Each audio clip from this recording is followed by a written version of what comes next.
അപ്പോൾ ആദ്യം fry pan ചൂടാക്കുക. പിന്നെ അതിൽ കുറച്ച് വെളിച്ചെണ്ണ, 2 ടീസ്പൂണോളം വെളിച്ചെണ്ണ ഒഴിക്കുക. വക സാധനങ്ങളൊക്കെ അതിലേക്ക് ഇട്ട് കൊടുക്കുക കേട്ടോ. സവാള, പിന്നെ എന്തുട്ടാ, പച്ചമുളക്, വെളുത്തുള്ളി, പിന്നെ മല്ലിയില കുറച്ചേ ഉള്ളൂ, അത് ഇഞ്ചി കുനുകുനായിട്ട് അരിഞ്ഞത്. അപ്പോൾ ആദ്യം നമുക്ക് സവാള ഇട്ട് കൊടുക്കാം. എല്ലാം കൂടി ഇപ്പം ഇട്ട് കൊടുക്കാം കേട്ടോ. എല്ലാതും ഒന്നാക്കി വരണ്ടല്ലേ ചേട്ടാ, നമുക്ക് സാധനം ടേസ്റ്റ് ആയാൽ മതി.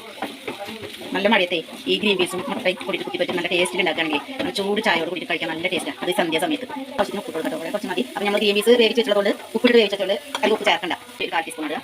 അതുപോലെ ചില്ലി പൗഡർ 1/2 ടീസ്പൂൺ ഇടാം. അതിലേക്ക് 1/4 ടീസ്പൂണോളം കുരുമുളക് പൊടി ചേർത്ത് കൊടുക്കാം.